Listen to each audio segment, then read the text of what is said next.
Beleza? Hoje é dia da gente falar de ações, então, mais uma live do quadro Análise de Ações. E dessa vez vamos falar sobre Gerdau, tá? Que negocia na nossa bolsa, a empresa principal, sob o código GGBR, tem tanto as ordinárias no código 3, quanto as preferenciais no código 4, né? GGBR 4 e GGBR 3. Mas também negocia a holding da empresa na nossa bolsa, no código GOAU4, GOAU4 e GOAU3, tá? A GOAU3 também é da holding, logicamente, só que ela não tem 1 milhão de negócios mínimos. Então, para todos os efeitos aqui nessa live, eu vou estar comparando. Sempre que eu falar de Gerdau, eu estou falando da empresa principal, que é GGBR4 e GGBR3. As duas têm liquidez suficiente para o pequeno investidor. Depois eu vou falar sobre isso, explicar por que é importante e mostrar qual é essa liquidez. Claro, né? A GGBR4 tem mais negócios diários.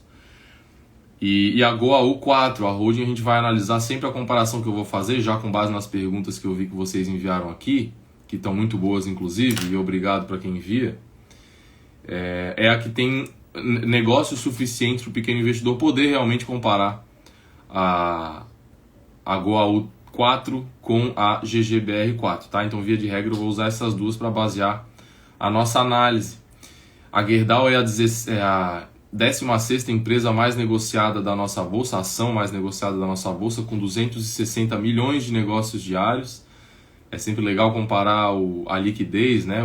Que nada mais é do que o número de negócios diários. A liquidez é a facilidade de transformar o teu investimento em dinheiro, e isso é refletido pela quantidade de negócios diários, né? O mesmo conceito se aplica a qualquer investimento. Da mesma forma, um imóvel é mais ou menos líquido, né? Tanto um imóvel físico quanto um fundo imobiliário, com base no número de negócios e na frequência de negócios que eles acontecem, tá? Um imóvel no centro de Florianópolis, por exemplo, vai ter mais liquidez do que um imóvel no centro de uma cidade pequena aí. O pessoal que está aí, que é de cidade pequena, inclusive o pessoal que está aí, que vai chegar junto para essa sala de aula hoje, bota aí, quem puder, por favor, bota a cidade aí no chat. Vamos ver de onde que a gente está gerando essa conexão aí de educação financeira, tá? E parabéns para quem tá aí também, que segunda-feira a gente sabe que no Instagram tem coisa mais fácil de ficar olhando do que aprendendo sobre investimento. Mas no longo prazo, esse investimento de tempo aqui é o que provavelmente vai te ajudar mais a alcançar a tua liberdade, a tua segurança financeira, tá bom? Pessoal de Minas Gerais, Barbacena, por exemplo, ó, o Diogo Brock, do Rio de Janeiro, um imóvel na zona sul do Rio de Janeiro, provavelmente tem mais liquidez do que um imóvel em Barbacena, Minas Gerais. Claro que tudo vai depender de vários fatores, né? Mas o conceito é esse, a facilidade de transformar o teu investimento em dinheiro mesmo, em trazer ele para a tua conta corrente, tá? Por isso que uma empresa que negocia, é necessário negociar bastante para ser considerada líquida, né? Mas quanto mais ela negocia, mais liquidez se diz que ela tem, tá? Arvorezinha, o nome da cidade, no Rio Grande do Sul. Um abraço para todo o Rio Grande do Sul, inclusive, né? Muito triste o que vocês passaram e que ainda estão passando, tá? Toda a energia de melhor aí para vocês que são os meus vizinhos e que tem muito gaúcho aqui também, muito triste aí. Beleza? A Gerdau também tem duas concorrentes do mesmo setor, que são empresas grandes na nossa bolsa, tá? Usiminas e CSN. Eu vou comparar, já vi nas perguntas ali também, o pessoal perguntou, pelo menos da CSN eu vi que o pessoal perguntou. Vou comparar as duas empresas no decorrer da live, tá? E no caso, eu falei da liquidez da GGBR4, que é 260 milhões. Já vou dar aqui a liquidez da... Cadê o mouse? Tá aqui. Ah, tá, tem que vir pra cá. Vamos ver a liquidez da Metalúrgica Gerdau aqui. Ó, a CSN, por exemplo, negocia 104 milhões por dia. Na live da semana passada a gente viu o XPML11, né? Quem tá vindo aí, quem é novo aqui quem chega aqui ou quem assiste o replay depois, que vai acabar vendo esse episódio primeiro no podcast, que dá pra entrar ali pelo perfil, né? Tá no link do meu perfil. A a gente está alternando aqui entre fundos imobiliários e ações. E na semana passada a gente analisou o XPML11. Então, só para ter uma noção da diferença de negócios, o XPML11 é o fundo imobiliário mais negociado da nossa bolsa e mesmo assim ele tem menos de 20 milhões de negócios diários. Tá? Enquanto CSN e Gerdau, que não são nem top 10 de negócios na nossa bolsa, negociam mais de 100 milhões por dia. Então é uma grande diferença de liquidez, é importante. Sei que tem bastante gente do mercado aí que acompanha também as análises para aprender. E para quem tem muito dinheiro, se tu atende um cliente de alta renda que tem muito dinheiro, esse tipo de coisa é importante, tá? Por isso que não dá para investir em metalúrgica Gerdau, por exemplo. 3, do código 3, que é a ordinária, né? Porque ela negocia só 600 mil reais por dia, tá? É muito pouco. Então, se alguém quer investir 100 mil reais já nessa empresa aqui, já vai uma ordem. Se é um investidor leigo que não sabe direito operar no mercado, a pessoa, o que acontece mesmo, gente que tem muito dinheiro às vezes tem dificuldade, né? Não é, uma coisa não tem nada a ver com outra. A pessoa pode ser muito bem sucedida financeiramente e não saber operar na mesa de operações, né? Comprar e vender ações com pouca liquidez, tá? Então tem que tomar cuidado por isso. É por isso que a GOAU3 não vai ser objeto de análise nem de comparação aqui, porque ela tem uma liquidez menor do que 1 milhão e isso automaticamente exclui qualquer empresa aí do meu filtro, tá? De ações. Já a GOAU4, que é a mais líquida, tem mais de 100 milhões de negócios por dia também. Eu não sabia que era mais de 100 milhões. 107 milhões. A holding da Gerdau, que é a GOAU4, tem mais negócios diários do que a CSN, tá? Isso mostra aí o tamanho da Gerdau. A Gerdau, como eu falei, tem o dobro de tamanho de valor de mercado do que a CSN e que a Usiminas. Que essas duas têm mais ou menos 16, 17 bilhões com B em valor de mercado, enquanto a Gerdau tem 36 bi. E essas informações eu busco em sites de análise fundamentalista, tá?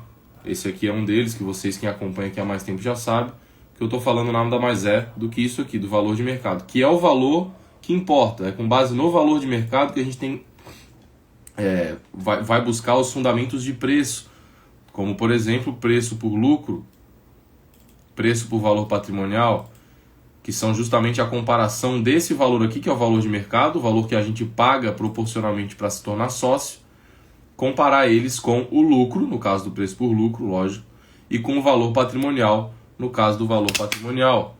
Aqui está o lucro líquido, ó, da empresa aqui, ó, que é o lucro que nós como acionistas temos direitos. Dividendos vêm daqui, tá certo?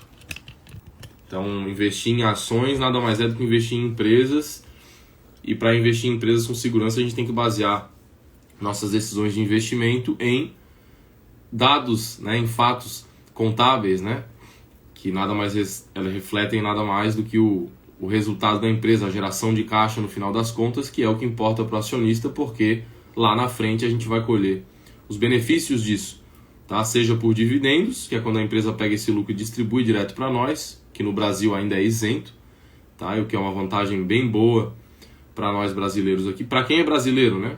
Para quem é do exterior, tem que pagar imposto, tá? Mas os países emergentes têm essa política aí, alguns países têm essa política de imposto zero para dividendos. A Índia também faz isso, por exemplo. Para quem é da nacionalidade, justamente porque tem que incentivar o pessoal aqui a investir. Muito pouca gente aqui investe, tá? E logicamente que o dividendo, a maioria dos investidores de nacionalidade brasileira estão no Brasil. Então, se tu deixa o dividendo sem imposto, a probabilidade desse dinheiro girar dentro da nossa economia é maior do que tu pagar para um investidor estrangeiro, tá? Então, apesar para a maioria das coisas eu ser contra a taxação, a cobrança de imposto, nesse caso aqui e nos casos análogos ao redor do mundo, faz todo sentido isso, tá bom? Deixa que os gringos que quiserem vir aqui comprar empresa, mesmo que sejam baratas, eles têm que pagar imposto, a gente não.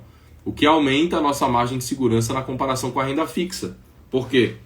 Porque se tu é um pequeno investidor de ações, tu não paga imposto sobre a venda de ações até 20 mil e não paga imposto sobre os dividendos. Enquanto que na renda fixa tu vai pagar no mínimo 15% de imposto sobre o teu ganho de capital.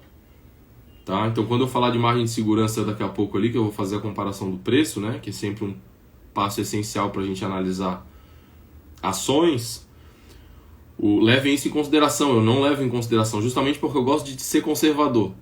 Então eu vou comparar a taxa de lucratividade aqui da Gerdau, que é mais ou menos 18%, com a taxa do pré-fixado da renda fixa. É assim que a gente alcança a margem de segurança, né? Para saber o quanto de prêmio a gente está recebendo para investir nessa empresa, com base no lucro dela, né? Com base na taxa de lucratividade, que em inglês significa earnings yield. Então uma coisa é igual a outra quando eu falar. E comparar essa taxa de lucratividade com a taxa livre de risco, que em economia esse termo é usado para considera as taxas do governo, né? Que em última instância é o credor mais confiável de uma nação, tá? Emprestar para o governo federal, essas taxas aqui tu está emprestando para o governo federal recebendo a garantia máxima, digamos assim, sendo que logicamente eu discordo desse termo taxa livre de risco. Aliás, discordo de vários termos e de várias premissas econômicas, tá? Para começar, só esse nome já é um nome, no mínimo, sem sentido. Taxa livre de risco. Não existe como ser uma taxa livre de risco, senão eu não cobrava nem taxa, né? Mas enfim, tem o risco do país dar default e essa taxa livre de risco não ser tão livre de risco assim, tá? Então, E não só isso, né? Uma taxa livre de risco também que vai variar até o vencimento do contrato. Mesmo para quem investe em renda fixa, até o vencimento, tu vai comprar um título para 2029, até 2029 vai ter risco, vai ter volatilidade. Tá? Assim como ações, lógico, vai depender do título de renda fixa, mas todos eles vão ter volatilidade caso queira vender no meio do caminho. A única garantia que tu tem em renda fixa é que lá no final do contrato, aí sim, tu vai receber o que tu combinou com o teu credor. No caso, se for o governo federal e ele não der default, né, se o país não começar a se endividar mais do que deve e chegar no final das contas e os populistas chegarem à conclusão de que não vale a pena pagar a dívida, que é uma conclusão muito burra, né, que normalmente inicia a derrocada dos países aí que são descontrolados nas contas públicas, mas é possível, falando-se de Brasil, infelizmente. Mas só chamando a atenção aí que não é taxa livre de risco, tá? Mas que é a taxa considerada para calcular a margem de segurança que a gente tem ao se investir em ações, comparando com a renda fixa pública. Beleza? Que no caso aqui, como eu estava falando para vocês, deixa eu até abrir o roteiro aqui de novo, né? Para responder se tá cara, se tá barata, se vale a pena investir na empresa, a gente tem que fazer o cálculo da margem de segurança.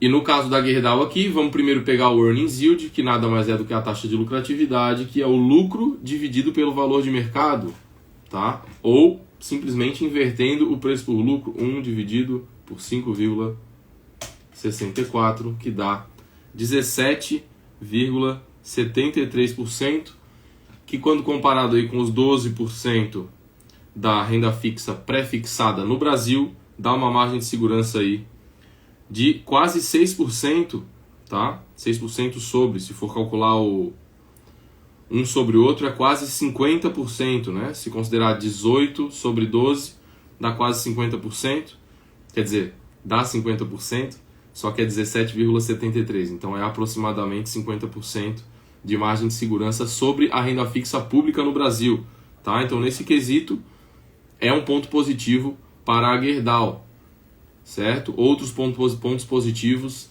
eu vou trazer aqui, o endividamento é um deles, mas tem outra coisa para falar aqui. Como calcular a margem de segurança? Ah, tá. Quando a gente analisa a margem de segurança, a gente está fazendo um cálculo com base nos juros dos últimos no lucro dos últimos 12 meses. O preço por lucro considera o lucro dos últimos 12 meses apenas. E é importante a gente chamar a atenção disso porque a empresa, a Gerdau, é uma empresa cíclica.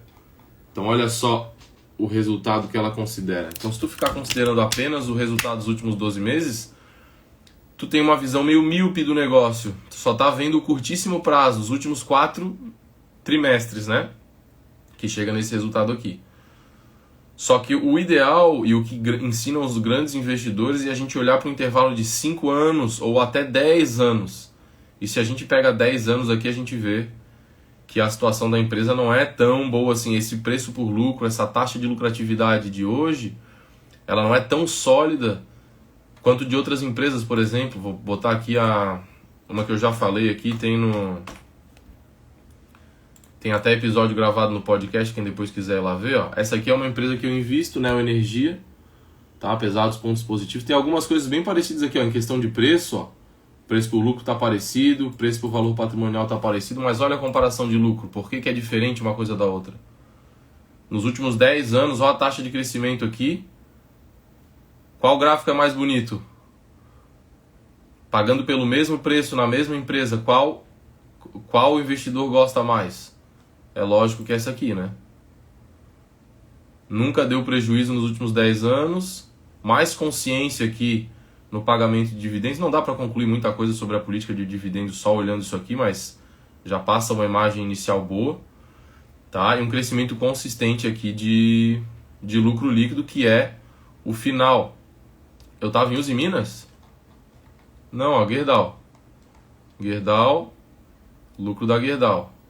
Aqui, Neo Energia. Neo Energia. Não estava em Uzi Minas, não. Tá certo? Não. Tá, Neo Energia. O Gabriel tá falando aqui, para quem não tá entendendo, é porque eu tô lendo um comentário aqui do Gabriel que falou que eu estava em Uzi Minas, mas não está, tá? Então só isso. Na hora de eu tô fazendo os cálculos aqui com base no lucro dos últimos 12 meses, mas não é só isso, lógico, que é para analisar, né? Assim como a análise vai muito além de uma análise de preço. O objetivo aqui é muito mais ensinar do que recomendar um investimento com toda a profundidade que ele merece. Até porque eu não sou especialista no setor de siderurgia e a minha experiência é muito mais em setores perenes ali, até por isso também que eu prefiro investir em empresas que não são cíclicas, como é a Gerdau, tá? Apesar da Gerdau ter pontos positivos e ser uma empresa de um setor diferente, o que sempre ajuda aí na questão da diversificação, né? Afinal, a gente tem que investir para ter uma carteira segura de ações, a gente tem que investir em várias empresas compradas por bons preços, em setores diferentes, com visão de sócio e foco no longo prazo. Beleza? Pô, esse resumo ficou bom, hein? Do que a gente tem que fazer. Vamos então falar sobre o endividamento da empresa, que é um ponto positivo aqui também, tá? Uma forma na verdade, a única forma de uma empresa quebrar é ela começar a dar tanto prejuízo que vai dilapidar o capital do acionista por completo, tá? E uma das formas mais fáceis de dilapidar o patrimônio, seja de uma empresa ou seja de uma pessoa, é se endividar.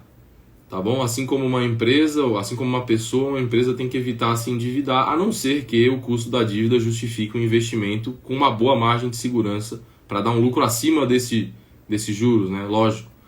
Se eu tenho uma ideia de negócio que vai me dar 50% em 2 anos, não tem problema eu pegar um empréstimo que eu vá pagar 15% por ano, tá?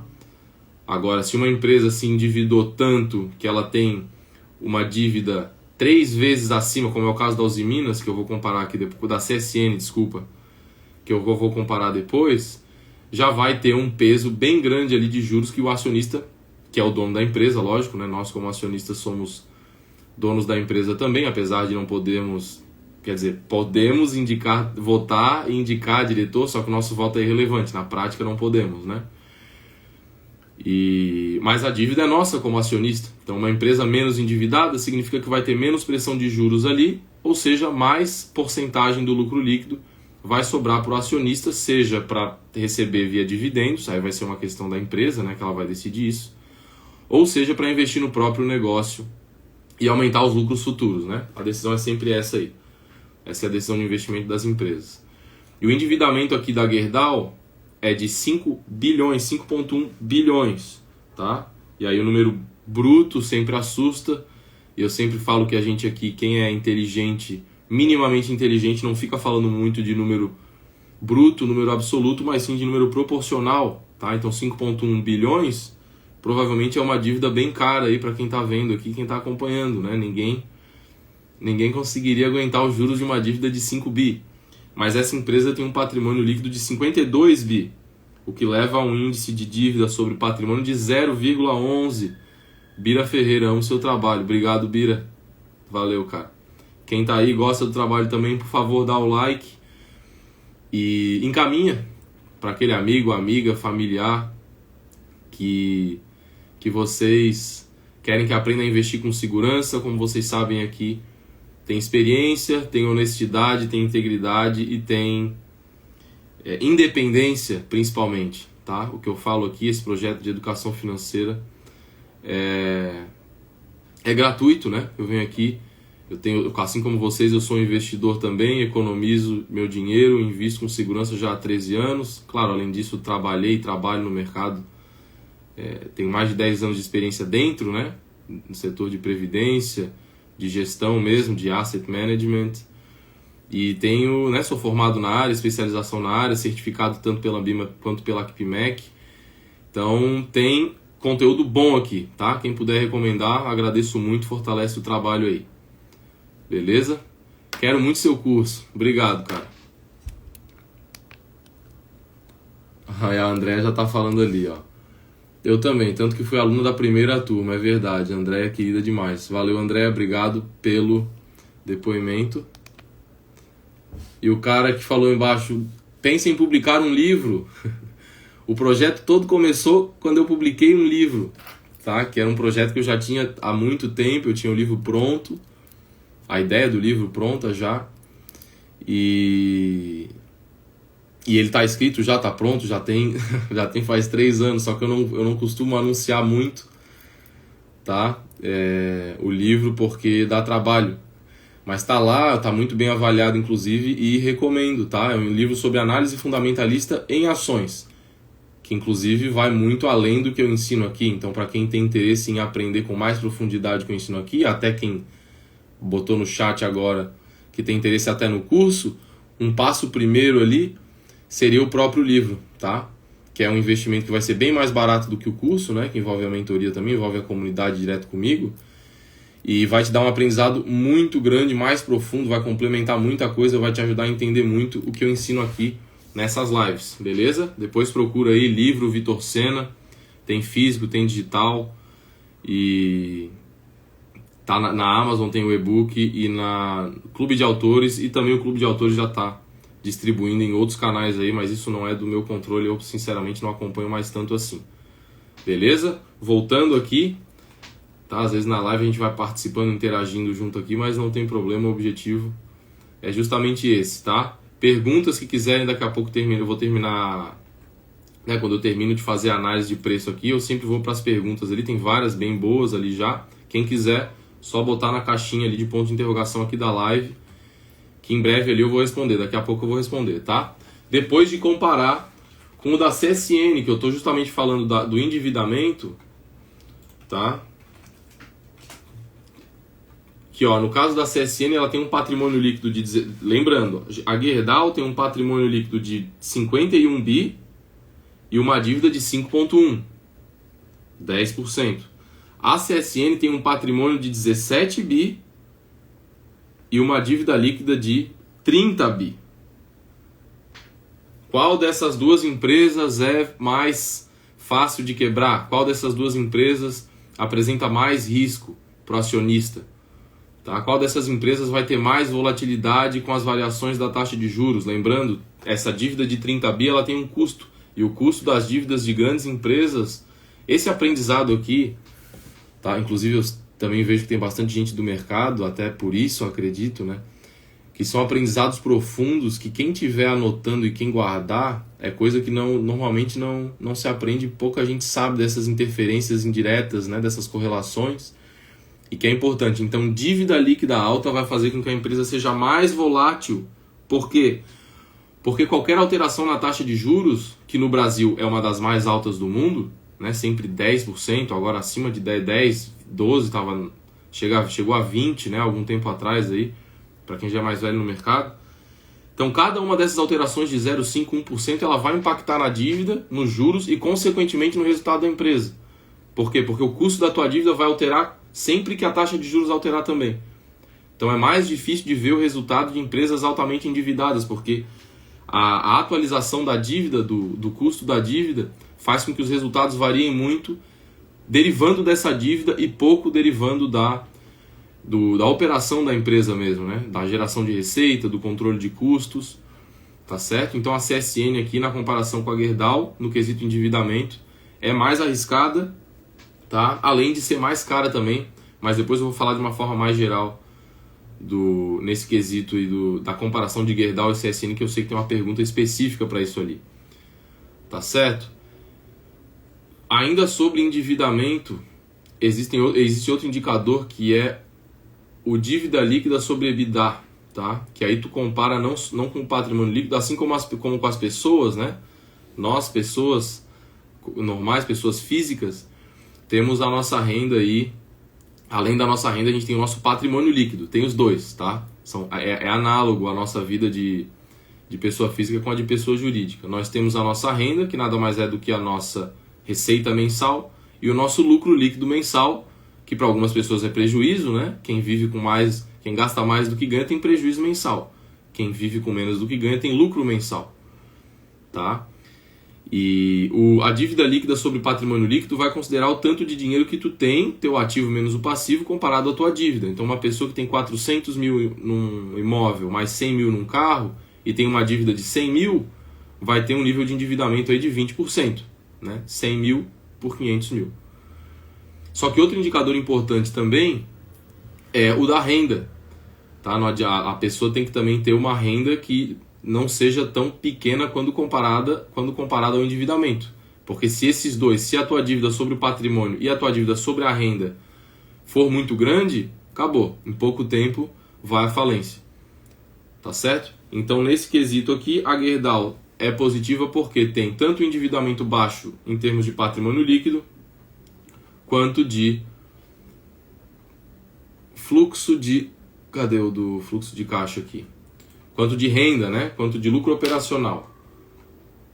Tá, vou pegar direto no site aqui, que no resultado não...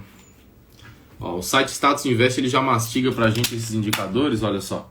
Dívida líquida sobre EBIT. Gerdau, tá? Mostrando aqui, ó.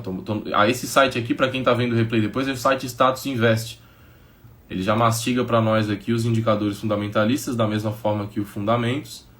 Tá? E aqui a gente pode ver, ó, dívida líquida sobre patrimônio líquido, como eu falei, próximo de 10%. E a dívida líquida sobre o EBIT, que EBIT nada mais é do que Earnings Before Interest and Taxes, lucros antes de impostos e juros. Tá? Que é como se fosse o lucro operacional da empresa, 0,44. Também é um indicador muito bom. Esse indicador aqui abaixo de 2 já é um bom indicador. Então a Gerdau, nesse quesito, tem mais um ponto positivo aí, além da margem de segurança que eu já trouxe aqui, que a gente tem, né, uma margem de segurança sobre a renda fixa aí de aproximadamente 50%. Beleza? Em outros indicadores também, tá, que eu não vou entrar aqui, mas existem outros indicadores de análise fundamentalista de preço também, EV, EBITDA, que também são interessantes. Em todos esses indicadores, a Gerdau está mais barata do que a CSN, tá? E no indicador dívida líquida sobre EBITDA, estou mostrando agora aqui na tela, ó, da CSN agora, a gente pode ver que está em 3,63 dívida líquida sobre EBIT, enquanto na Gerdau, vamos lá, vou mostrar aqui de novo que essa comparação é boa.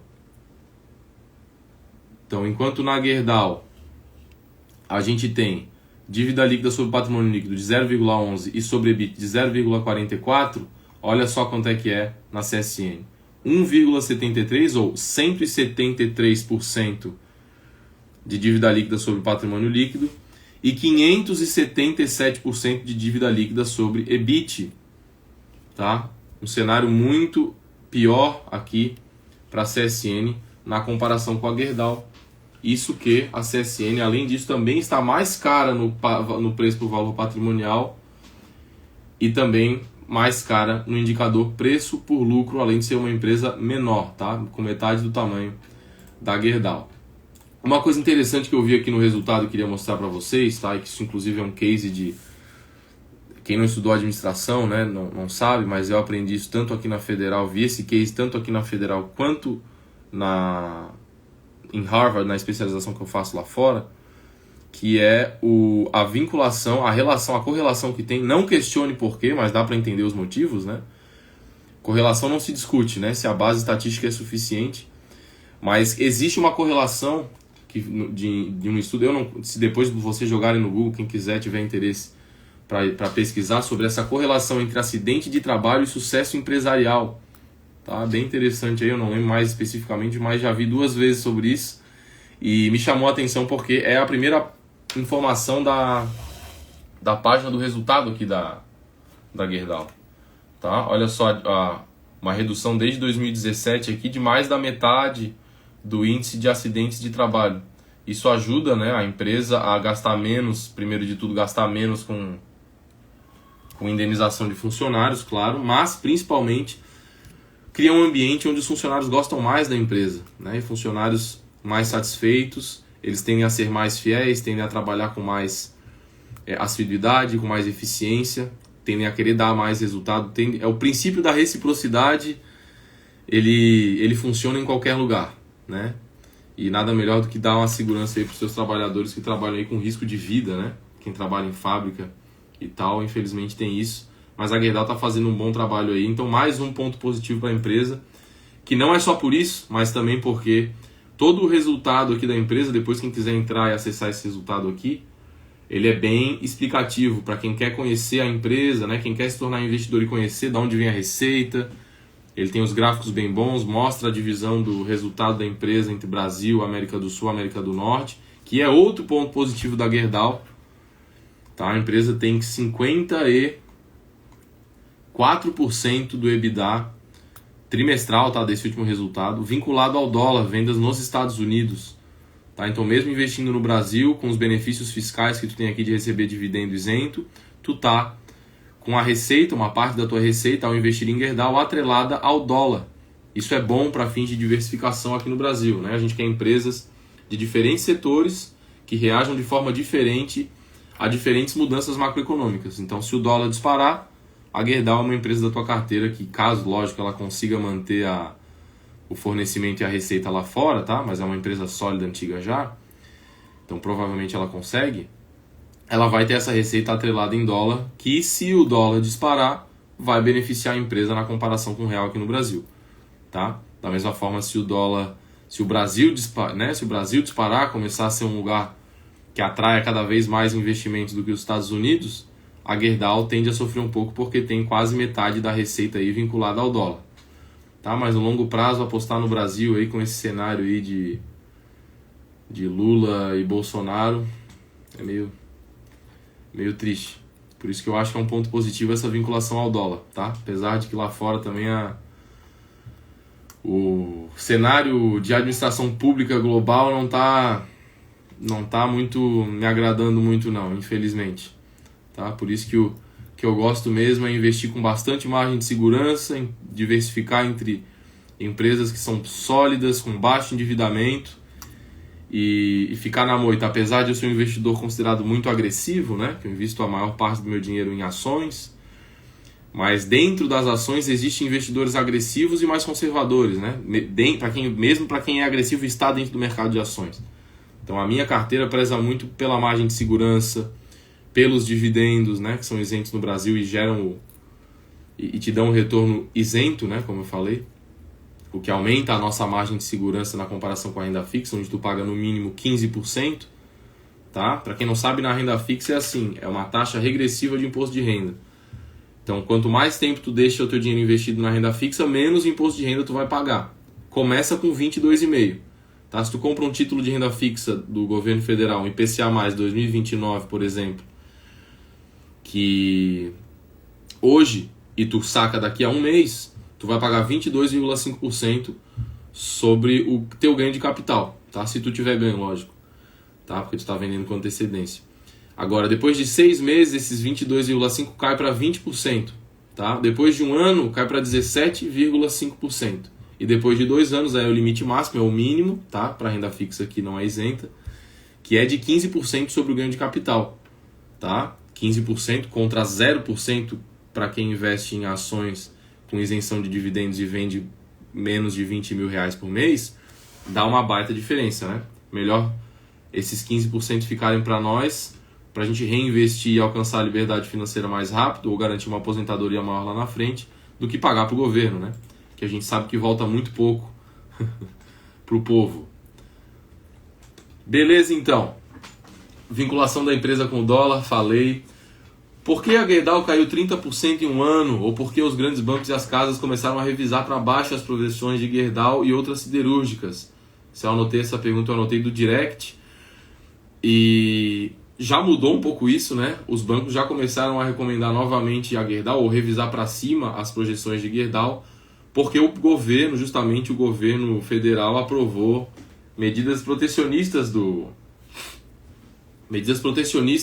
contra a importação de aço da China, tá? Vai mais do que dobrar o imposto, que era de mais ou menos ali de 8 a 12%, vai para 25% para produtos de aço ali, sendo que vários deles são, logicamente, comercializados pela Gerdau, né? Justamente os responsáveis por essa proteção industrial que está acontecendo no Brasil, nada mais são do que o setor de siderurgia nacional, né? Em qualquer país acontece isso. Essas empresas aí que têm bilhões e bilhões, elas têm advogados, têm lobistas que estão lá em Brasília trabalhando justamente para proteger, né? Mesmo que de forma não tão justa, né? Aumentando o imposto, mas proteger contra a importação chinesa, que tem uma mão de obra barata também e que acaba roubando emprego aqui do Brasil, né? Então, às vezes faz sentido mesmo, vamos ver qual vai ser o resultado disso, mas para a Gerdau, estamos falando de Gerdau aqui, é mais um ponto positivo, tá? O governo fechou aí, ou pelo menos dificultou a entrada de importação de aço chinês, o que é positivo para a Gerdau, porque agora o aço da China vai ficar mais caro, então a probabilidade deles voltarem a comprar o aço da Gerdau aqui no Brasil aumenta, tá? Pelo menos alguma coisa vai ter de reflexo nisso. Beleza, então. Vamos ver as perguntas agora. Perguntas da galera. Então, beleza. Primeiro aqui perguntaram uma pergunta simples, vou falar rapidinho. Quanto que a empresa tem de faturamento? 66,2 bilhões, tá? Faturamento é receita líquida. Para essas perguntas, tem outras perguntas ali que são bem simples. Recomendo que vá no site fundamentos.com.br, fundamentos com U, que lá vai ter tudo isso, qual o valor de mercado, qual o valor do ativo, qual é a receita, qual o lucro operacional, lucro líquido, tá? Ou mesmo no site da empresa, né? Se tu vai lá e digitar Gerdau RI, RI é a sigla para relação com investidores, lá vai ter tudo também, vai na apresentação, se quiser ver os dados contábeis também, é só ir nas informações contábeis ali que vão ter todas, logicamente, eles são obrigados por lei, né, a divulgar tudo isso, inclusive de forma auditada, tá? Então quem quiser essas informações mais simples aí, pega lá. As outras perguntas aqui, acho que o mais importante que o pessoal quer é saber a minha opinião de perguntas mais profundas, digamos assim. Quantia ideal para começar a investir para aposentadoria? Boa pergunta. E que hoje em dia a boa notícia é que essa quantia inicial pode ser mínima, tá? Para começar mesmo, dar o primeiro passo, por exemplo, começar comprando o teu primeiro título público, tu consegue fazer com menos de R$100, tá? Sendo que o primeiro passo para quem vai começar a investir mesmo, vai começar a investir, que ainda não investe, é justamente esse. É comprar o título público federal chamado Tesouro Selic, que é ideal para reserva de emergência, e para isso a quantia mínima que tu precisa é R$100, tá? Agora, falando de começar a investir com uma carteira de longo prazo diversificada, mesmo assim, apesar de não ser só R$100, mas com R$500 tu já consegue montar uma carteira ali com ações, fundos imobiliários e títulos públicos que vai contribuir para a tua aposentadoria, mas principalmente, acima de tudo, vai começar o teu aprendizado, tá, nesse mundo dos investimentos, e que aí, com o tempo, tu vai investindo em conhecimento, vai se tornando cada vez mais preparado para investir mais e melhor, tá? Mas para começar a investir, R$100 já dá, e para começar com uma carteira de ações, fundos imobiliários e renda fixa, com R$500 também, tu já consegue diversificar e começar bem o teu planejamento, o teu investimento para a aposentadoria. Beleza. Ações ou FIIs, qual é melhor para o investidor iniciante começar? O ideal, o melhor para o investidor iniciante começar mesmo é pelos títulos públicos, como eu falei aqui anteriormente, né? Primeiro com a reserva de emergência, que vai ser aplicado no título Tesouro Selic, e que para começar basta R$100, Tá? Agora, depois, para quem vai, né, quem já deu esse primeiro passo e quer ir para a renda variável, o mercado de fundos imobiliários é mais fácil de ser compreendido. Tá? Tem o quesito, né, o fator dos dividendos mensais ali, que muita gente se interessa também, tá? Que facilita a compreensão de como funciona esse fluxo também. E é o setor mais perene, né? Então também tem um pouco menos de volatilidade por causa disso. Então o setor de fundos imobiliários para iniciantes é mais interessante, até para começar a se acostumar com essa volatilidade da renda variável, né? Que é bem clara já no mercado de FIIs, mas que é maior no mercado de ações. Tá? Então o primeiro passo para o investidor iniciante seria o mercado de fundos imobiliários, porém não apenas esse. Tá? Ficar só ali é errado. O ideal é começar ali justamente para tu se acostumar, começa com pouco dinheiro para ir aprendendo e depois diversificar também em outros setores. Né? Uma carteira profissional de alto nível de investimentos não vai ter apenas imóveis. Tá? Vai ter imóveis de vários setores, mas também vai ter ações de empresas de vários setores, assim como vai ter títulos de dívida, né? Tem que diversificar, tá bom? Mas de uma forma geral, o mercado de FIIs é mais fácil de entender e tem menos volatilidade, então por isso que eu acho que é, entre esses dois, o melhor para o investidor iniciante. Top 3 ações para começar a investir, e para quem já me acompanha aqui sabe que eu tenho algumas ações que eu recomendo abertamente, né, para quem é investidor aqui, e que essas empresas são selecionadas justamente por terem um nível alto de segurança, né? São empresas perenes, com consistência de lucro nos últimos 10 anos. Eu invisto em várias outras empresas que não têm todos esses fatores de segurança, mas para recomendar aqui publicamente, tá? Inclusive são empresas que já foram analisadas aqui no, né? Quem quiser ver o replay no podcast tem lá. Eu recomendo Neo E3, que é a Neo Energia, todas essas eu invisto, tá? Neo E3, que é o setor de energia elétrica, e é boa porque dentro dessa empresa de energia elétrica tem várias concessões, tá? Ela é uma empresa diversificada dentro dela mesma. Banco do Brasil, tá? Que é um banco super sólido no Brasil, pagador de dividendos, o maior pagador de dividendos entre os grandes bancos. E Sanepar, que é uma empresa de saneamento do estado do Paraná também, com consistência de lucros e pagamento de dividendos nos últimos 10 anos. Todas essas três empresas são empresas que têm uma margem de segurança relativamente boa, pagam dividendos com consistência e estão baratas, tá certo? Então fica a dica aí para estudar, né? Não é só, isso aqui não é recomendação de porque o Vitor falou, eu vou comprar. Não é assim, tá? Mas são boas empresas para quem quer começar a investir no mercado de ações, empresas que têm mais margem de segurança e também, como eu falei, pagam dividendos com consistência. Uma pergunta essa aqui, hein? O que é curto, médio e longo prazo nos investimentos? Antes de mais nada, não sou eu quem vai definir o que é curto, médio e longo prazo de uma forma, né, não sou eu quem vai botar na pedra isso, né? Mas enfim, na minha opinião, as coisas vão divergir, as opiniões de professores diferentes vão divergir nisso aí, tá? Mas de uma forma geral, curto prazo é até 3 anos, médio prazo de 3 a 7, eu diria, e longo prazo de 7 para cima. Tá bom? Mas quando se fala em investimento de longo prazo, e longuíssimo prazo, dá para chamar de longuíssimo prazo aqui, aí sim a aposentadoria. Aí o investimento que tu quer carregar para mais de 20 anos, por exemplo, tá? Aí eu botaria aí que é longuíssimo prazo. Então, curto prazo de 0 a 3 anos, médio prazo de 3 a 7 anos, como por exemplo, né, o investimento de médio prazo vão visar trocas de carro, obras na casa, né? São investimentos aí que tu não vai querer ir para renda variável com tanta força, mas tu já vai poder comprar títulos de renda fixa aí que pagam mais taxa, que tem um prazo maior para tu poder pagar menos imposto de renda também. Tá? E longo prazo, aí sim, tu já começa a pensar com mais carinho em renda variável, tá? Longo prazo sendo 7 anos ou mais. E longuíssimo prazo, aí sim, dinheiro para aposentadoria mesmo, que tu não quer nem pensar, nem sabe quando vai sacar 20 anos ou mais. Esse sim aí tem que dar uma preferência para renda variável. Alguma coisa tem que estar investida em renda variável do capital de longuíssimo prazo, beleza? E como eu falei, diferentes pessoas terão diferentes conceitos para curto, médio e longo prazo, tá? Mas de uma forma geral é isso aí. Qual a melhor corretora para investir no Brasil e no exterior? Primeiro no Brasil, então, tá? Eu recomendo aqui, vai depender, lógico, do teu perfil de investidor. Diferentes corretoras têm pontos positivos para operar diferentes tipos de ativos, né? Mas a Nubank, a Nuinvest, que é da Nubank, ela é uma corretora que não cobra taxa de corretagem, tem boas oportunidades de renda fixa, tá? Bastante alternativa de investimento, tanto pré-fixada, vinculada à inflação. É gratuita de taxas de manutenção, tem uma plataforma boa, tá? Então, para iniciantes, e justamente por você que nem todo mundo aqui tem uma quantia grande de dinheiro para investir, a Nuinvest é boa, porque ela vai ter baixo custo e vai te atender de forma completa, tá? XP, que eu também uso, BTG também uso, elas cobram algumas taxas, poucas taxas, tá? Mas para quem é investidor profissional, por exemplo, eles têm alguns aplicativos ali dentro, ou formas de dar mais informações de dentro, e relatórios melhores também, mais especializados, para quem já é mais, para quem quer alguma sofisticação a mais, digamos assim, tá? Mas para iniciante mesmo, para quem quer economizar ao máximo e quer ter acesso a todos os investimentos que quem investe na XP e BTG também tem, a Nuinvest é a melhor corretora para investir no Brasil. No exterior, eu uso a Avenue, tá? Que é uma corretora boa também, tá? Mas sei que tem outras corretoras que o pessoal fala bem aí, Nomad, o Banco Inter tem plataforma internacional com baixo custo também, tá? Depois dá uma olhadinha nessas e escolha uma delas que te atenda melhor. E vai para cima, né? Sei que muita gente trava nessas pequenas coisas operacionais, mas tem que se mexer, tem que abrir contra a corretora. Nunca foi tão fácil, gente, tá? Tem que botar um passo atrás do outro e vai com tudo. Beleza? Luiz Franco perguntou se eu faço consultoria. Faço sim, apesar de não estar divulgando muito ultimamente, tá? Mas quem tem interesse, manda no direct ali, eu tenho página, eu tenho site oficial ali, não só com consultoria, palestra, curso, tá? A consultoria é a única que está aberta agora, mas os valores partem de R$1.000, tá? E vai depender da complexidade e duração do trabalho, logicamente. Então, mas só para avisar que parte de R$1.000, porque tem gente que acha que o preço é outro, tá? E parte de 1.000, mas pode ser muito mais também, tá? GGBR ou GOAU, que é a holding. Qual é melhor para investir em Gerdau? A holding, o site da holding da Gerdau, que é a metalúrgica Gerdau, né, que negocia sob o código GOAU, eles têm um informe no site de relação com investidores que mostra o desconto de holding. E justamente mostra uma média também. Aqui, ó. Uma média histórica para mostrar como que está a situação hoje em dia. Hoje estamos aqui, ó. Desconto de holding em 19,2% contra uma média aqui de mais ou menos 20%. Então hoje, o desconto de holding de metalúrgica Gerdau está abaixo da média histórica da empresa direta, né, para comprar direto a GGBR4, que é a ação da empresa em si. Tá certo? Mesmo assim, a Goal 3 paga mais dividendos nos últimos 12 meses, porque apesar de o desconto de holdings estar abaixo da média histórica, ainda é um desconto bem considerável de 19%.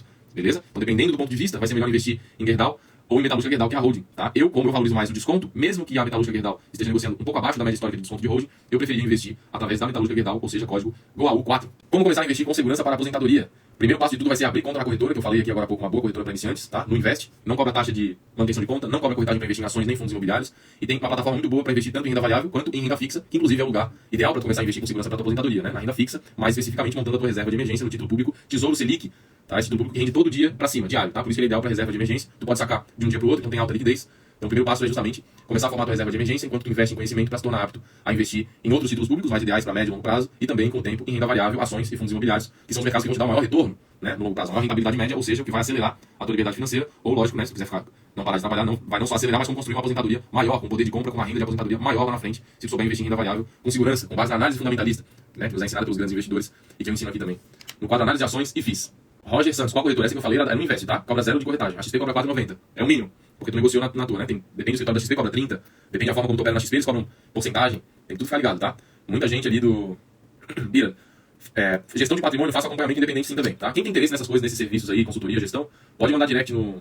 Fala que tava na live aqui, que eu recebo bastante direct, que acaba mandando pra responder ali, que é muita coisa, né? Mas amanhã eu vou dar uma olhadinha ali, quem tiver interesse, manda, que eu mando o site do serviço que vocês estão interessados aí, tá? Pra ver se vocês têm interesse. Menos 30% em um ano, hora de comprar a Gerdau. Olha, por esse fator e pelos fatores de preço que eu comentei aqui, né, que a empresa está sendo negociada com desconto sobre o valor patrimonial de 30%, tá? Um earnings yield, ou uma taxa de lucratividade de quase 18%, sendo que a renda fixa está pagando em média 12% ao ano, ou seja, temos uma margem de segurança considerável ainda em Gerdau. Eu acredito que sim, tá? É um bom momento para comprar a Gerdau, até porque ela também está sendo negociada abaixo da média histórica do indicador preço por valor patrimonial. Tá? Na média dos últimos 10 anos, a empresa negociou com 10% de desconto sobre o valor do patrimônio líquido, sendo que atualmente está 30%. Tá? Então tem uma margem de segurança nesse indicador aí também, tá certo? Agora, hora de comprar a Gerdau é aquela coisa, né? O investimento ele é feito com foco no longo prazo.